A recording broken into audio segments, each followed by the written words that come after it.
When you think of the word nuclear, what comes to mind? The first thing many people think of is nuclear war and mushroom clouds. You add into that major events like 3 Mile Island and Chernobyl, and most recently Fukushima, and those have had incredibly profound consequences on people's immediate feelings and images and associations with this technology. In 1979, the partial meltdown and ensuing radiation leak at 3 Mile Island in Pennsylvania cost about $1 billion to clean up. The disaster stoked public fears about nuclear power. Stricter safety standards were imposed, reactors became more expensive to build, and fewer were built. Only one new nuclear reactor has come online in the U.S. since 1996. The nuclear disasters at Chernobyl in 1986 and Fukushima Daiichi in 2011 led to further scrutiny of the industry, as concerns mounted over the long-term effects of the radiation exposure. If a nuclear power plant was being built in my town, I'd be pretty nervous about it. However, as a conservationist, that makes me feel really conflicted because these power plants don't emit CO2, and that's the main pollutant that's causing climate change. There is no more fire season. We have wildfires all year round. When you look at the technology and you ask yourself, how are we going to solve this problem of climate change? To not have nuclear energy be on the table makes the job much harder. 一些科学家开始跳脱框架思考，难道在永和与反核之间就没有第三条路可走了吗？其实不然。When we talk about nuclear energy, we usually think about fission or splitting the atom. But there's another type, one that turned out to be much more elusive.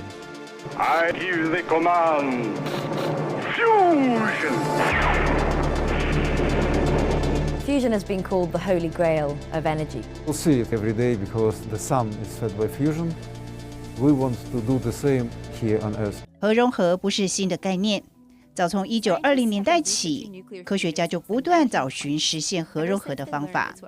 如果人类能够造出一个人造太阳，地球上所有的能源问题都将不再是问题。美国 CNBC 电视台制作长达22分钟的核融合专题，带领大家认识这个既可以解决地球暖化，而且几乎没有残余辐射的未来能源希望。In a fusion reaction, extreme temperatures and intense pressure cause hydrogen atoms to fuse together, forming helium atoms. In the process, the atoms lose some mass, which is converted into vast amounts of energy. The reaction could produce 4 times as much energy as nuclear fission, and nearly 4 million times more energy than burning coal or gas. Or another way to think about it is 2 pounds of fusion fuel is the same as about 55,000 barrels of oil. It doesn't contribute to greenhouse gases. The fuel is plentiful and can be found essentially everywhere in the world. The radioactivity would be short-lived. There's no possibility of a runaway reaction, so it's an inherently safe system. 目前最接近核融合这个梦想的是正在法国南部新建的 ITER 计划。The International Thermonuclear Experimental Reactor, or ITER, the project aims to create the world's largest and most powerful fusion reactor. Originated nearly 35 years ago at the Geneva Superpower Summit. Now, China, the European Union, India, Japan, Korea, Russia, and the United States are all working together to build what would be the world's largest Tokamak reactor. ITER's Tokamak reactor will be twice the size of the current largest machine and aims to produce 500 megawatts of fusion power from 50 megawatts of heating power. The immediate goal of ITER is not energy production, though the project does have an eye towards eventual commercialization. And that device should be completed around the 2024 period, and then targeting to go nuclear in the 2035 period. So by 2040, which seems a long way, we will have gained all the information that allows the next generations to build demos. It's a grand vision, but even if ITER hits all its targets, how to translate that into a commercially viable reactor remains somewhat unclear. 但是，为了让地球不在极端气候中毁灭，同时确保全球能源稳定供应，挑战核融合是值得的。ITER is going to cost roughly about $20 billion.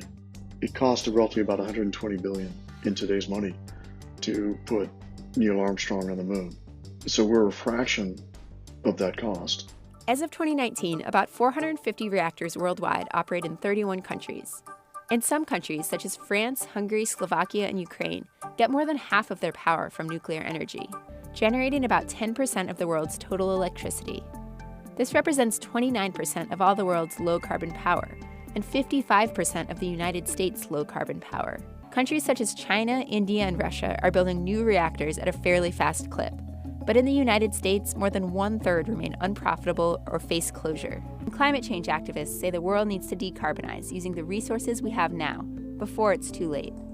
We need to turn to fission, turn to solar, turn to wind, turn to geothermal, turn to hydroelectric, do whatever we can to get off of the carbon addiction. I think the question is political will. To what extent are our governments willing to spend the money to investigate these things? 中国大陆从上世纪50年代就开始对核融合研究，1999年正式立项建立托卡马克装置，创造人造太阳。目前，中科院等离子体所自主发展了68项关键核心技术，建成了20个国际先进的平台和系统，创造了101.2秒稳态长脉冲高约束等离子体运行的世界纪录。在可控核聚变领域，中国正在完成由跟跑、并跑到领跑的华丽转身。我们梦想就是按照这个任务已经在2020年底完成工程设计，同时我们开始自主一些关键的大部件的研发。我们想到那时候，我们能够具备建造中国聚变工程试验堆。如果这个建成了，世界上第一个。Fusion has traditionally been the purview of government labs like Lawrence Livermore and Oak Ridge. But more recently, a number of private companies have thrown their hat in the ring. This includes General Fusion, which aims to bring a commercial reactor to market in the 2030s. There are billionaire investors, people like Jeff Bezos and Bill Gates and Peter Thiel. Dozens of companies going after this silver bullet energy solution. The energy market on the planet is $1 trillion a year. And so if we take a sizable chunk of that, we get a sizable fraction of $1 trillion a year. If you were to ask me what is the most challenging thing about fusion, I would not say holding some hot gas at 150 million degrees Celsius. I actually think it's our mentality. It's not in our lifespan, but it is in our grandkids or the great-great-grandkids type lifespan.